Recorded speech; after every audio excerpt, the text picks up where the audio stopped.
Hello बच्चों, चलिए इस प्रश्न को समझते हैं। हमें सिद्ध करना है एक समचतुर्भुज की भुजाओं के वर्गों का योग उसके विकर्णों के वर्गों के योग के बराबर होता है। प्रश्न को समझने के लिए हम प्रश्न की मुख्य अवधारणा की बात करते हैं। समचतुर्भुज के विकर्ण एक दूसरे को समकोण पर समद्विभाजित करते हैं। समचतुर्भुज के विकर्ण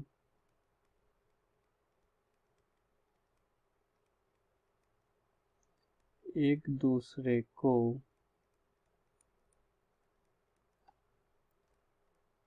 समकोण पर समद्विभाजित मतलब बराबर भागों में बांटना, विभाजित करते हैं, समान दो भागों में बांटना। हमें क्या दिया गया है? ABCD एक समचतुर्भुज है, तो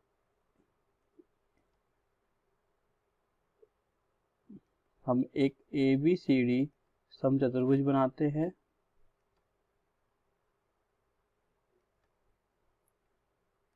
A, B, C और D,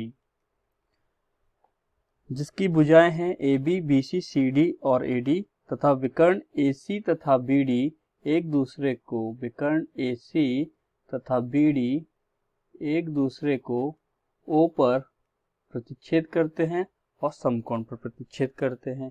मुख्य अवधारणा के अनुसार विकर्ण एक दूसरे को समकोण पर समद्विभाजित करते हैं, अर्थात OA बराबर OC और OD बराबर OB होगा।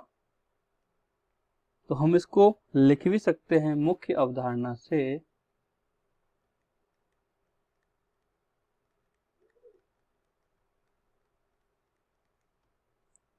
OA बराबर OC बराबर 1/2 AC, OB बराबर OD बराबर 1/2 BD। हम इनको समीकरण 1 व 2 नाम देते हैं। अब हमें क्या सिद्ध करना है? हमें सिद्ध करना है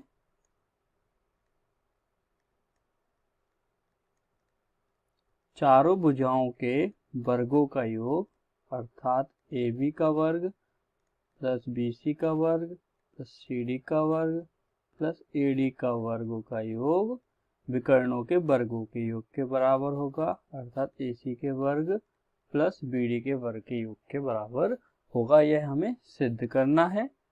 तो सबसे पहले हम त्रिभुज AOB की बात करते हैं। त्रिभुज AOB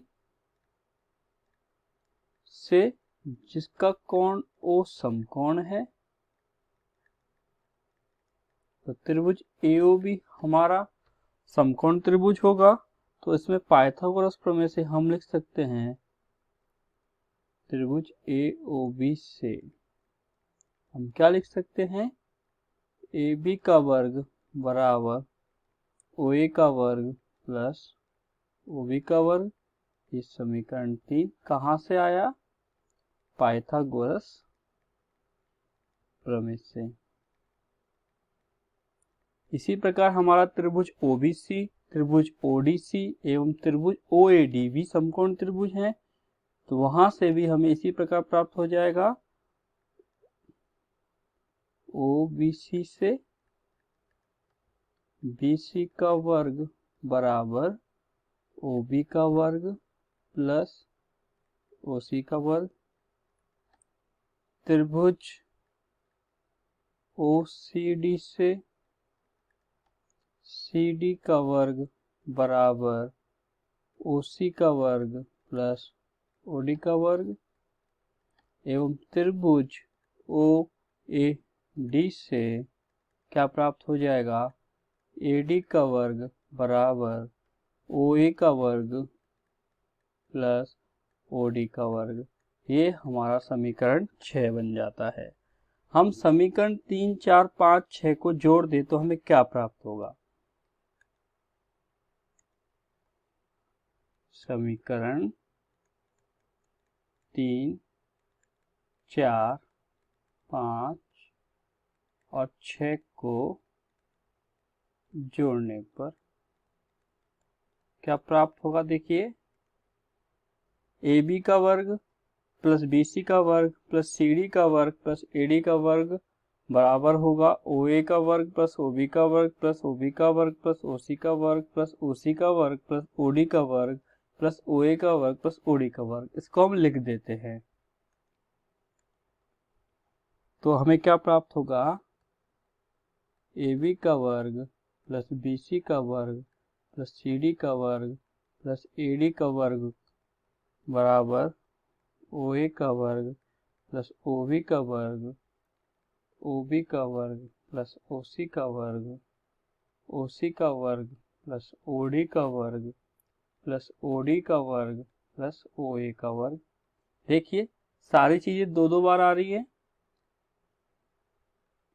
ओ ए ओ ए, ओ बी ओ बी, ओ सी ओ सी, ओ डी ओ डी। तो क्या हम इसको लिख सकते हैं क्या? ए बी का वर्ग प्लस बी सी का वर्ग प्लस सी डी का वर्ग प्लस ए डी का वर्ग क्या होगा? ट्वाइस ऑफ ओ ए का वर्ग प्लस ओ बी का वर्ग प्लस ओ सी का वर्ग प्लस ओ डी का वर्ग। अब समीकरण 1 व 2 से समीकरण 1 व 2 से हम यदि ओ ए बराबर ओ सी बराबर 1/2 ए सी व ओ बी बराबर ओ डी बराबर 1/2 बी डी इस समीकरण 7 में रखें, देखिए हमें क्या प्राप्त होगा?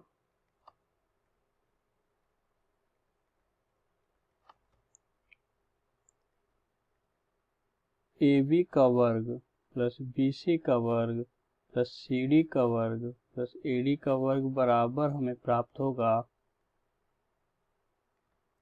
ओ ए को हम लिख सकते हैं 1/2 ए सी का वर्ग, उसी प्रकार ओ बी को लिख सकते हैं 1/2 बी डी का वर्ग, इसी प्रकार ओ सी को लिख सकते हैं पुनः 1/2 ए सी का वर्ग, और इसी प्रकार ओ डी को लिख सकते हैं 1/2 बी डी का वर्ग। तो हमें क्या प्राप्त हो जाएगा?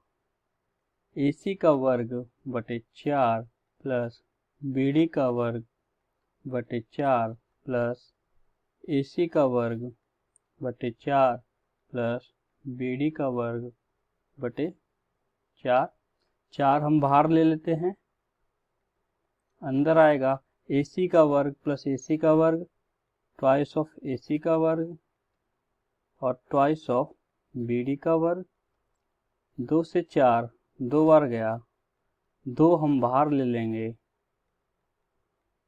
अंदर बचेगा ए सी का वर्ग प्लस बी डी का वर्ग। 2 से 2 कट जाएगा, तो हमें अंत में क्या प्राप्त होता है? देखिए, ए बी का वर्ग प्लस बी सी का वर्ग प्लस सी डी का वर्ग प्लस ए डी का वर्ग बराबर ए सी का वर्ग प्लस बी डी का वर्ग। यही सिद्ध करना था हमें, जहां पर हम देख सकते हैं A B B C C D A D समचतुर्भुज की भुजाएं हैं तथा ए सी तथा बी डी उसके विकर्ण हैं। तो हम देख पा रहे हैं कि किस प्रकार मुख्य अवधारणा की सहायता से हमने उपरोक्त प्रश्न को हल किया एवं सिद्ध किया कि समचतुर्भुज की चारों भुजाओं के वर्गों का योग उसके विकर्णों के वर्गों के योग के बराबर होता है। आशा करता हूँ आपको यह समझ आया होगा। धन्यवाद।